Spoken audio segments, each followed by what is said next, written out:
Varric began making his way slowly towards them.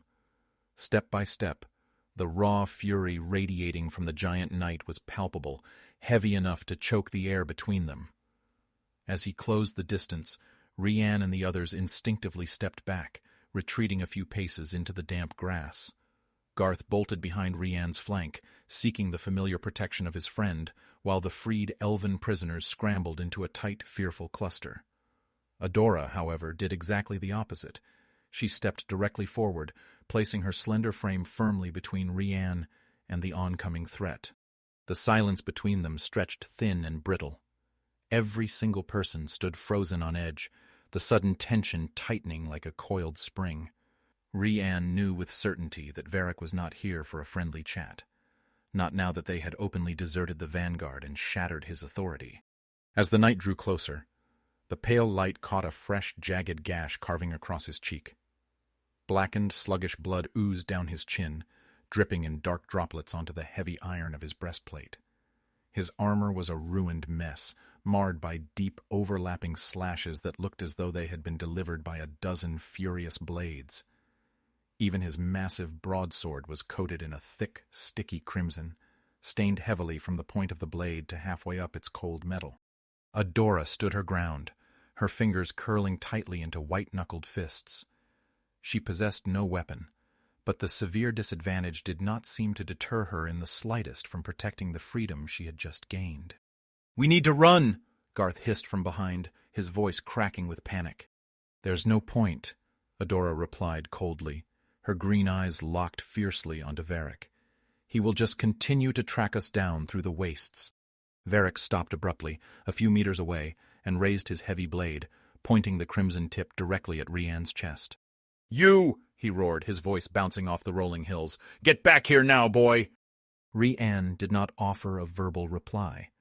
Instead, his fingers tightened around the leather hilt of his sword, and he slowly, deliberately raised the weapon until its point was aimed directly back at the knight's throat.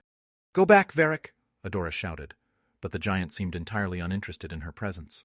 His hostile gaze swept over the rest of the small party, lingering on the cowering elves before finally snapping onto the young soldier hiding in Rian's shadow. "Traitor!" Varric bellowed at the boy. Garth pressed himself harder against Rian's back, his posture rigid, but he did not back down. "I was never yours to begin with!" he shouted back aggressively, his voice ringing out with a sudden defiance. A dark, unsettling grin slowly spread across Varric's bloody face. His eyes flicked back to Rian, and his massive sword lowered slightly toward the frozen turf. "You're beginning to remember, aren't you?" he muttered, his tone dropping to a dangerous, knowing purr. Rian raised his free hand, roughly ruffling the hair around his encrusted head wound, his mind racing. "Isn't that what you wanted, Varric? I thought you all wanted me to remember my life, to help me. But that was just another transparent lie, wasn't it?" Adora turned her head slightly to glance back at Rian, a look of profound shock flickering across her features. Seeing the boy behind her suddenly standing up for himself and matching the knight's hostility clearly pleased her. Varric let out a low, bubbling laugh that sounded entirely unnatural, a wet, guttural sound that made the hair on Rian's arms stand up. "No matter. We will just make you forget all over again, but this time we kill every single thing that interferes." He hoisted his sword once more, pointing the blood-stained steel directly at Adora's face, but the elven woman did not flinch. Then the mists behind Varric began to churn. From the dense, swirling fog, a few pale figures slowly drifted into view. Gradually, their numbers grew, multiplying until a uniform line of Nostrudor soldiers had formed up behind their captain. But something about their appearance was deeply, fundamentally wrong. Rian narrowed his eyes, straining his vision through the twilight to focus on what was making them look so utterly bizarre. It was as if the men possessed absolutely no control over their own limbs. Their legs shuffled forward mechanically, jerking along the ground a moment before their upper torsos caught up with the movement. Several of them walked with their heads resting completely sideways against their shoulders. Their necks snapped at impossible angles. Their arms hung limp and useless at their sides, barely keeping a loose grip on the shafts of their iron spears. Adora studied the horrific line with a grim, hardened expression. Some of the entities were missing entire segments of their heavy plate armor. Others bore gaping, horrific chest wounds that should have stopped a living man from drawing a single breath, let alone marching to war. Yet she did not retreat a single step. Rian could read the grim recognition in her face. This was clearly not the first time she had encountered these hollow shells that feigned life. For Rian, however, the sight brought a wave of profound bewilderment. His mind drifted frantically, trying to piece together what could have caused such an abomination. Was it the contaminated water Adora had warned him about back at the camp? Or had the tall, faceless figures they had seen lurking in the mists done this to them? Whatever the cause, one reality was terrifyingly clear. They were severely outnumbered, and they possessed almost no weapons to defend themselves. Varric suddenly jerked his free hand forward in a sharp command. In response, one of the misshapen soldiers stumbled out from the line. It advanced lazily, its iron spear held in a loose grip, the wooden end dragging a long groove into the dirt highway. Rian braced himself, his heart hammering against his ribs. He had not fought a proper battle since waking up with amnesia, and the disjointed fragments of memory that were slowly returning to him offered absolutely no knowledge of how to swing a blade. Before he could even process the threat, his sword was violently snatched right out of his hand. To his complete surprise, Adora now stood in front of him, balancing the heavy silver weapon firmly within both of her hands. "Let me borrow this for a brief moment, please," she said softly, before turning her back to him and stepping directly into the path of the oncoming spearman. The puppet soldier thrust its sharp iron point toward Adora's abdomen with a sluggish, uncoordinated lurch. With effortless grace, she instinctively twisted her torso to the side, allowing the spearhead to glide harmlessly past her waist. In the same fluid motion, she brought Rian's sword down in a ferocious two-handed arc. The heavy steel sheared cleanly through the wooden shaft, snapping the weapon in two. The soldier tumbled forward from the loss of momentum, its balance completely shattered. Adora didn't waste a second. She brought the blade straight back up in a vicious reverse strike, driving the edge through the narrow gap in the armor between the neck and the helmet. With a wet, hollow crunch, the soldier's head was severed cleanly from its shoulders. It thumped heavily onto the ground, and the lifeless torso collapsed into the dirt a moment later. Instantly, from the severed neck where blood should have been, a violent burst of thick purple fumes erupted into the air, hissing loudly before vanishing entirely into the surrounding mists. Adora spun back to face Varric, immediately assuming an aggressive, low combat posture, the stolen sword held dead center. Varric spat a mouthful of dark, viscous liquid onto the grass, a thin line of blood pouring continuously from his cracked lips. He muttered something foul under his breath, a low, rhythmic curse that sounded ancient and entirely unholy. "Are you going to hide behind an elf forever, Rian? Come out and face me like a man," Varric barked, his voice dripping with venomous taunting. "Don't listen to him, sir. He is just trying to rile you up so you make a mistake," Garth shouted in response, his hands firmly anchoring himself against Rian's back armor. Varric began to pace slowly to his right, his heavy boots crushing the grass, and Adora shifted her weight to her left in a perfect mirrored counter-maneuver. "Why are you still hiding behind that mask, Varric?" Adora provoked, her voice sharp as steel. "You have nothing left to conceal. We see what you are." "Hiding? Hiding?" Varric erupted, his face contorting into a mask of pure rage. "Do I look like I am hiding from the likes of you, elf?" She offered nothing but a low, dangerous grunt in response. "Why don't you take a step closer, then, if you truly believe I'm hiding?" The knight sneered, gesturing with his blood-slicked blade. "Maybe then you'll be able to see me a little better." Adora took a deliberate step forward into the clearing. A sudden spike of profound panic seized Rian's chest. He burst forward, his hand stretched out desperately toward her shoulder. "No, Adora, don't!" he exclaimed. She paused, glancing over her left shoulder toward the eastern horizon, where the jagged silhouette of the mountain stood tall in the distance. A small, knowing smile touched her lips. "Don't worry, Rian. I won't have to do a thing." Varric began to advance, his hollow soldiers following at a slow, shuffling pace, spreading their ranks wide to entirely encircle the small group. But just as the giant knight closed within a few feet, his smug smirk suddenly faltered. From deep within the rolling mists to their right, the deafening rhythmic blast of war horns shattered the twilight. Familiar horns, Nostrador horns. Before Varric could react, several massive horsemen erupted from the fog at a breakneck gallop. They slammed directly into the flank of the encircling soldiers, the sheer force of the steeds trampling the mindless footmen into the dirt like straw in a harvest field. A brilliant flash of red and gold feathers sailed past Rian's vision. The distinct plumed captain from earlier was leading the charge, his bright steel plate armor gleaming fiercely through the vaporous gloom. Suddenly more of Varric's corrupted men began pouring out from the direction of the bridge ruins to intercept the cavalry. A chaotic blur of frantic movement engulfed the highway. Rian could tell with certainty that Varric's forces had not anticipated a coordinated ambush, least of all from the very direction they had spent hours marching away from. Without a single moment of hesitation, Garth threw his sword arm high into the air and let out a fierce battle cry, sprinting away from Rian's side to throw himself directly into the fray. "Garth, no! Get back here!" Rian yelled desperately, but the boy's small frame was instantly swallowed by the swirling mists and the oncoming crowds. Adora scrambled back to Rian's side, ushering the terrified elven prisoners into a protective huddle behind them. "What do we do?" Rian shouted over the deafening din of clashing steel. "We let the real men of Nostrador do what they came here to do," she replied fiercely, her eyes tracking the cavalry as they rode down the shambling horrors. Within seconds, the battle shifted violently, and their small clearing was completely engulfed by the onrush of screaming horses and bloodied soldiers. Rian stepped forward into the chaos, his hands twitching before he realized with a jolt of alarm that he currently possessed no weapon. Adora remained a few paces ahead of him, spinning fluidly to drive her blade into anyone who dared approach their position. Strangely, neither side seemed interested in attacking them directly. The newly arrived horsemen were entirely occupied with carving out a defensive perimeter around the elven captives, while Varric's hollow soldiers threw themselves blindly at the nearest living target they could find.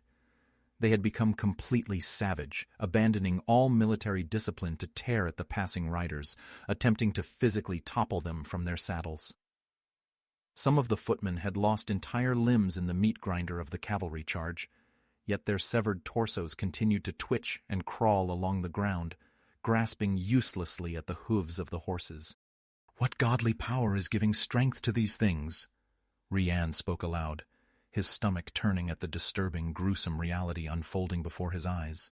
"You don't want to know the answer to that, Rian," Adora replied grimly. Rian stayed glued to her flank, his eyes sweeping frantically across the chaotic battlefield, searching for any sign of Garth's unhelmed head, but it was an impossible task. Every man wore the same armor, the same heraldry, and carried the same standard weapons. It made distinguishing friend from foe an absolute nightmare.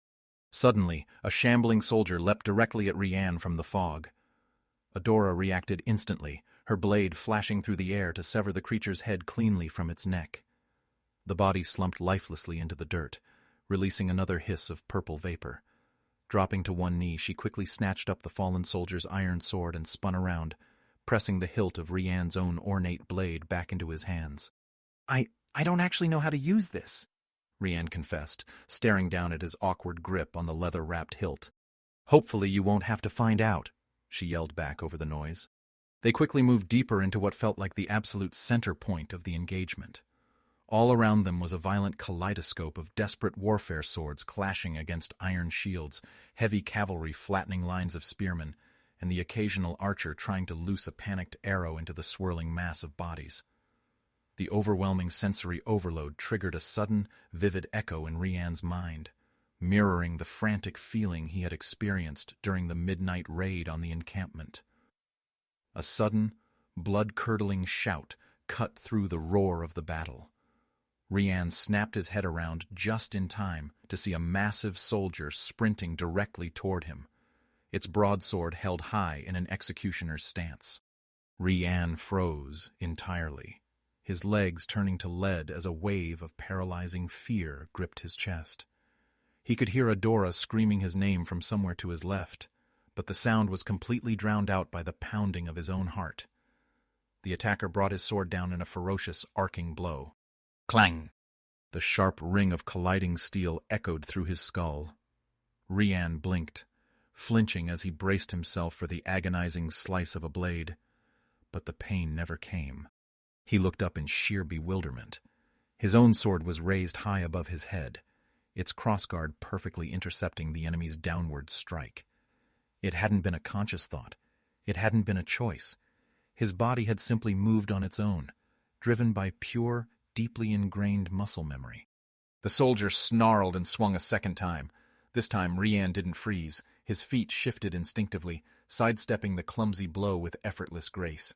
The movement felt remarkably familiar, almost entirely comfortable, as if he were reenacting a routine he had practiced 1,000 times before.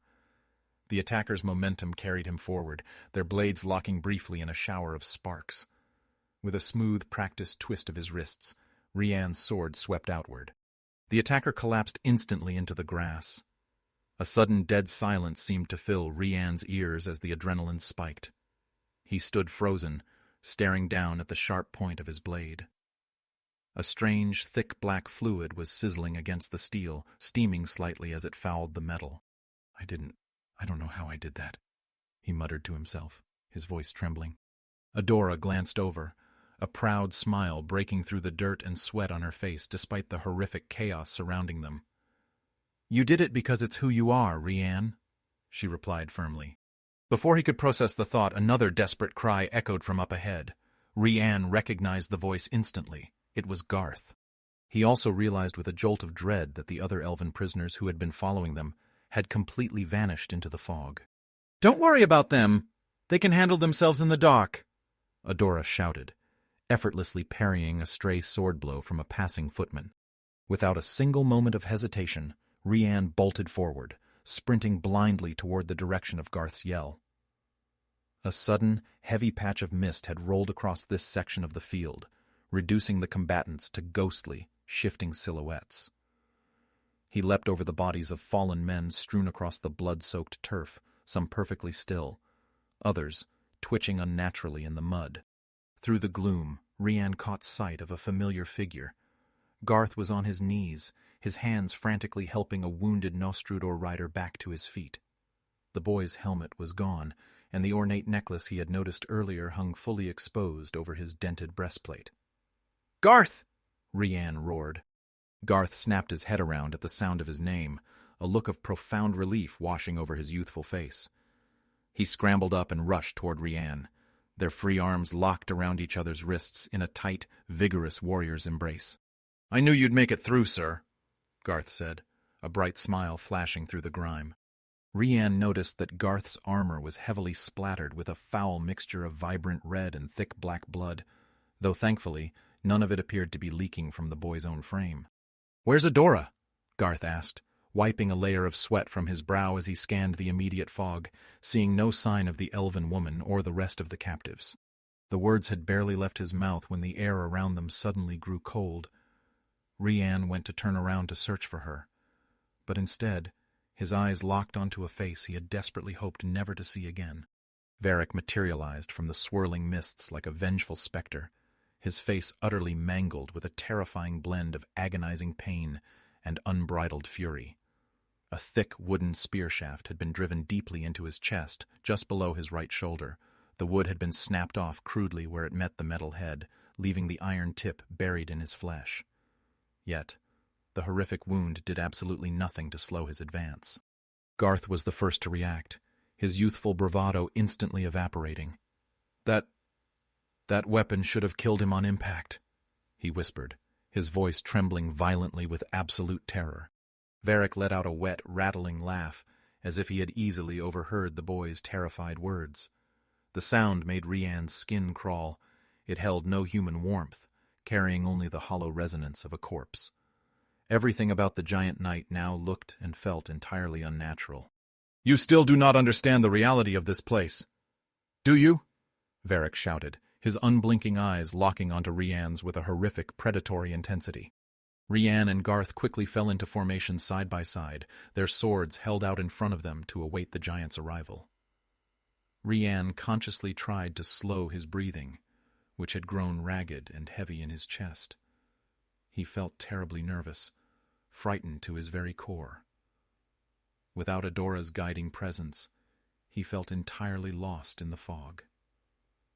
But as he looked at the terrified boy standing beside him, a sudden realization washed over him. He had to take a definitive stand. He was with his friend, and they were both enduring the same living nightmare. If there was ever a time for him to fully step into the role of a leader, the part of a general that had suddenly felt so instinctively correct, now was that time. "We'll take him down together, Garth," Rian said, his voice hardening. Garth offered a sharp, determined nod in return. A second later, Varric slammed into them. He swung his massive broadsword wildly through the air, the sheer force of the arc cutting a violent path directly between the two companions.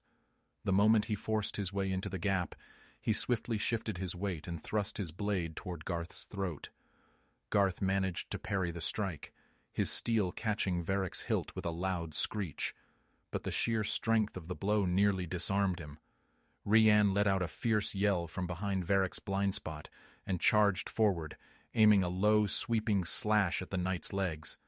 But Varric had easily anticipated the maneuver. Without turning, he kicked his heavy iron boot backwards with blinding speed.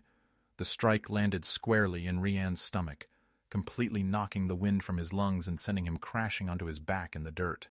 Rian let out a spluttering, agonizing cough, a drop of dark blood spilling from his lips and onto his leather vest. Garth immediately went on the offensive to protect his fallen friend. The two men began to match blow for blow, their swords colliding in a rapid sequence of desperate parries and heavy deflections. "Come on, Rian, get it together!" Rian scolded himself, forcing his aching muscles to comply as he dragged himself back to his feet. Varric was slowly, relentlessly pushing his way forward, driving Garth backwards step by bloody step. The giant's slashes were inhumanly strong, powered by an unnatural, stored-up aggression that seemed to fuel his dying limbs.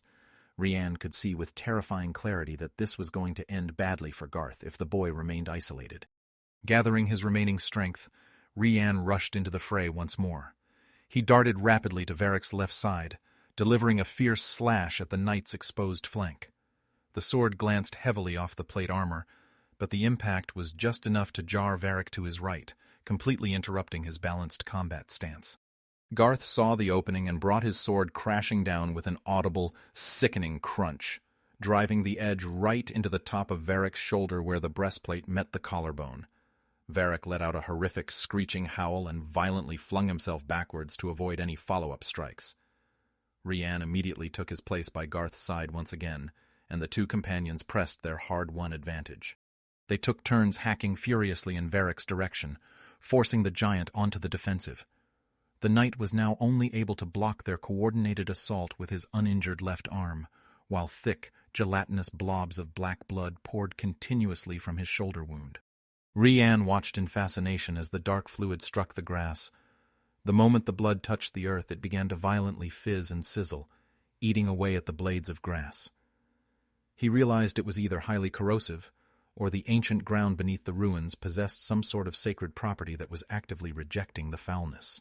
"Keep pushing him back," Garth yelled, his confidence surging. Varric began to frantically turn his head, glancing at the surrounding footmen. His hollow soldiers were completely breaking formation, retreating in a disordered mass back toward the monolithic columns of the bridge. The nearby cavalrymen were shouting victories and pursuing them down. They were winning. For the very first time since they had met, a look of genuine uncertainty appeared in Varric's cold eyes. It was transparently clear that he had never anticipated losing this confrontation, but his stubborn pride wouldn't allow him to find the willpower to retreat.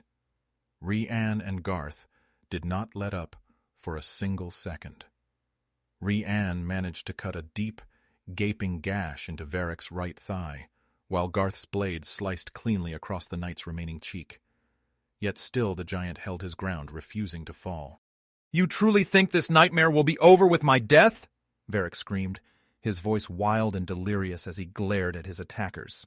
"No," Rian replied coldly, just as Garth delivered a powerful disarming strike that sent Varric's broadsword flying from his grip, burying itself point first into the mud. "But it is at least a start." With a final, desperate surge of adrenaline, Rian forcefully drove the point of his ornate sword directly through the center of Varric's chest armor, piercing the steel just to the right of his heart and driving the blade all the way through his back. Varric let out a horrific, monstrous scream that echoed across the entire valley. A torrent of thick black blood poured vigorously from the entry wound and erupted from his open mouth.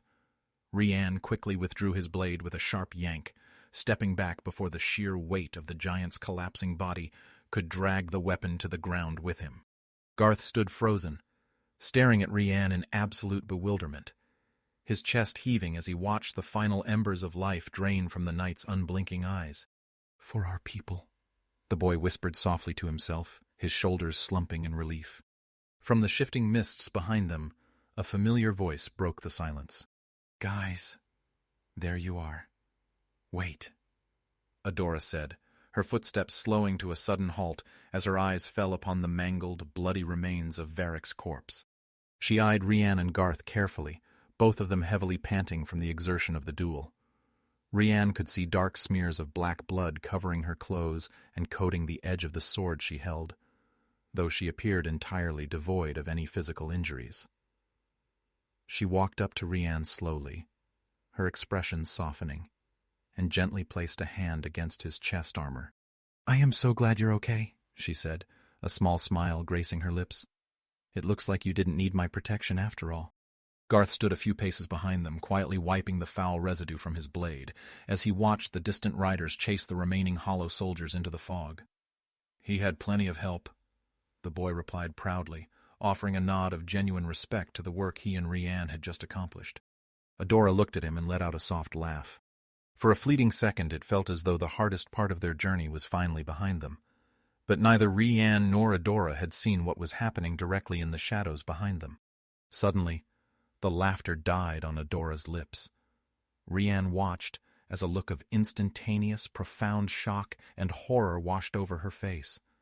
She dropped her weapon entirely, the sword clattering uselessly against the stones, and slammed both of her hands over her mouth to choke back a desperate scream. "What's wrong? What just happened?" Rian thought frantically. He spun around to face Garth, expecting to see a hidden enemy emerging from the fog.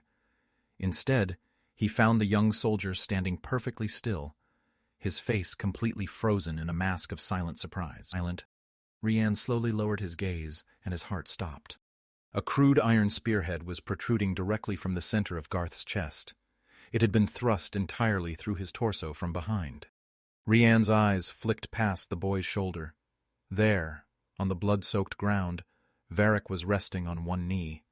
His massive arm was stretched out, his bloody fingers gripping the broken wooden shaft of the very spearhead that had been buried in his own shoulder. He had torn it from his own flesh to deliver one final fatal blow. Varric grinned widely at Rian, revealing a horrific, bloodied set of blackened teeth, before his body finally slumped over into the dirt, entirely motionless. Garth remained frozen in place, his fingers trembling as he loosely wrapped his hands around the iron point jutting from his breastplate. Rian bolted over with a desperate cry, tossing his own sword into the grass and catching hold of Garth's torso just as the boy's knees buckled and he began to collapse backwards. Adora dropped to the turf beside them, her hands working frantically to help lower the young soldier to the ground, trying desperately to be as gentle as possible. Rian's hands hovered over the iron point, his mind screaming to yank the weapon out. But the moment his fingers touched the metal, Garth weakly reached up and took hold of his hand, pulling it gently away. The boy's face had turned completely pale, the vibrant color draining away into a sickly gray. "No, leave it be, sir," Garth whispered, his voice incredibly thin. Adora placed a trembling hand on Garth's shoulder, looking down at his fading eyes as she began to weep openly. Her hot tears fell in steady droplets upon his dented breastplate, washing away small streaks of the thick bloodstains. We need to get you some help, okay? Just hold on. Where's—" Rian stuttered frantically, his voice cracking as his mind struggled to find the words.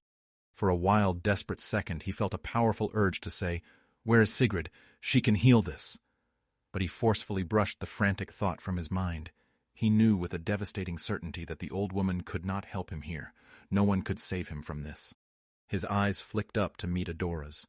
The elven woman looked utterly defeated, her shoulders shaking as she held the boy's hand. Garth lazily raised his free hand, his fingers clumsy as he gently pressed them against the side of Rian's face, forcing him to look directly into his eyes. He was staring at him with a terrifying, beautiful intensity, as if he were suddenly recalling a beautiful memory that had existed between them long ago. What Rian noticed, with a pang of deep sorrow, was that Garth showed absolutely no signs of being in pain. He was smiling. I remember it now, sir," Garth whispered, his eyes drifting up toward the overcast gray sky. "I can see it so clearly." The boy coughed violently, bringing up a thick spray of dark blood that spilt over his chin. "I can see it all." The ancient trees. The people, all gathered around the courtyard. The mountain. Home. Rian could feel his entire soul being torn apart emotionally, a hollow ache expanding in his chest. He fought desperately against the urge to cry, but he could already feel the warm, burning streaks of tears cutting through the grime on his cheeks. "You're going to be okay, Garth. You're going to be fine," Adora whimpered, tightening her grip on his other hand. Garth looked at both of them in turn, his youthful features entirely devoid of color now, fading into the bleak tones of the grassland. My friends," he said faintly, his breath hitching. He turned his final, dimming gaze completely onto Rian. My prince." His hand suddenly grew completely limp in Rian's grasp, slipping away and sliding heavily onto his bloodied chest. Adora placed the hand she was holding gently over his heart, bowing her head low as she whispered a few soft words in a melodic elven tongue that Rian could not understand. He was gone. Around them, the deafening sounds of the battle still echoed across the bleak wastes. Horses screamed in the distance, steel rang against steel. Men shouted commands and dying curses. Yet to Rian, the entire symphony of warfare felt impossibly far away, muted by a crushing silence that filled his mind. He looked down at the ornate necklace that still hung loosely around Garth's neck, resting against the cold iron of his breastplate. Reaching out with a trembling hand, Rian took hold of the trinket and gently pulled at the cord until it snapped free from the armor. The moment the necklace rested in his palm, it looked entirely different. Something about its precise shape, its elegant metalwork, and its vibrant color resonated deep within his mind, far more than it ever had when he had looked upon it previously.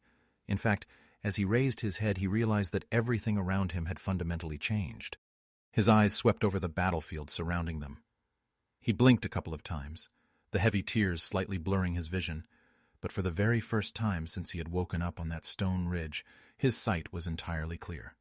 The artificial haze was gone. He lingered his gaze over the lifeless body of Varric. The illusion of the giant, noble knight in gleaming steel had vanished entirely. In his place lay a hideous, misshapen hunk of dark purple and black flesh, a bloated abomination covered in rough, mismatched metal patches that looked to be crudely thrown together to mimic armor. Rian turned to face the rest of the fallen soldiers strewn across the grass. A few of them remained unchanged, shining in the brilliant plate armor of red and gold. But for the vast majority, the illusion had shattered. The fallen footmen of his vanguard had all taken this exact, monstrous shape. They were nothing more than a hollow army of reanimated flesh. Adora looked up at him through her tears, her expression holding a heavy, sorrowful confirmation. "You see it now, don't you, Rian?" she whispered softly into the wind. "You finally see the truth of this world."